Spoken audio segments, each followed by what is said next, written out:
അല്ല, അത് തികച്ചും വ്യക്തിപരമായിട്ടുള്ള കൂടിക്കാഴ്ചയാണെന്ന് രാഹുൽ മാങ്കൂട്ടത്തിൽ സൂചിപ്പിച്ചിട്ടുണ്ട്. അദ്ദേഹം തന്നെ പറഞ്ഞിട്ടുണ്ട്, പാർട്ടി പറഞ്ഞിട്ടല്ല പോയത്, വ്യക്തിപരമായിട്ട് കണ്ടതാണ്. അപ്പോൾ അതിന് ആ രീതിയിൽ കണ്ടാൽ മതി.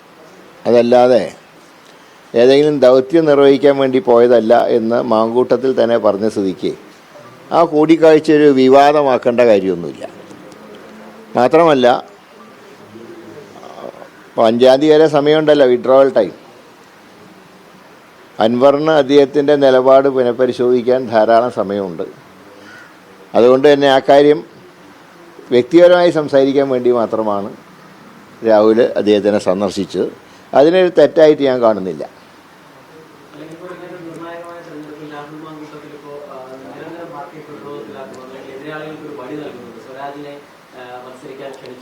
അല്ല, അതിലിപ്പോൾ അത് ഈ രാഹുൽ മാങ്കൂട്ടത്തിൽ ക്ഷണിച്ചതുകൊണ്ടാണോ സ്വരാജിനെ CPM സ്ഥാനാർത്ഥിയാക്കിയത്?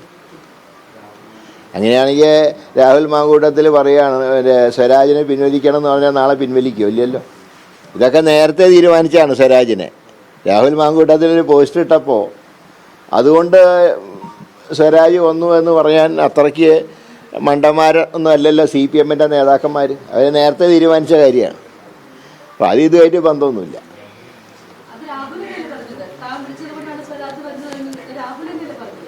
അല്ല, രാഹുൽ അങ്ങനെ ഫേസ്ബുക്കിൽ ഇട്ടതുകൊണ്ടാണോ സ്വരാജിനെ സ്ഥാനാർത്ഥിയാക്കിയത്? അല്ലല്ലോ. രാഹുൽ പറഞ്ഞതും സ്ഥാനാർത്ഥിയാക്കിയതും തമ്മിൽ യാതൊരു ബന്ധവുമില്ല. അത് CPM നേരത്തെ തന്നെ തീരുമാനിച്ചതാണ്. ഒരു സെക്രട്ടേറിയറ്റ് അംഗത്തിനെ തന്നെ പാർട്ടി ചിഹ്നത്തിൽ മത്സരിപ്പിക്കാം. കാരണം ഒരുപാട് സ്വതന്ത്രന്മാരെ അന്വേഷിച്ച് ആരും കിട്ടിയില്ല. പ്രഖ്യാപിക്കുന്നതിന് അന്ന് കാലത്ത് വരെ ചിലർ നോക്കിയെന്നാണ് ഞാൻ മനസ്സിലാക്കുന്നത്. ഒന്നും കിട്ടാതെ വന്നപ്പോൾ സ്വരാജിനെ നിർത്തി, അത്രയേ ഉള്ളൂ.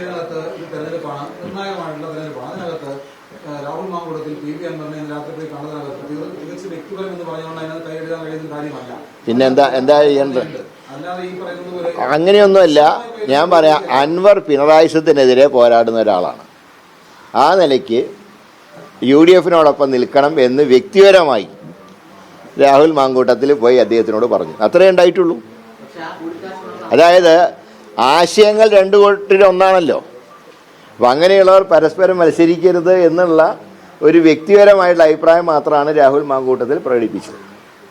അതിലൊരു തെറ്റൊന്നും ഞാൻ കാണുന്നില്ല.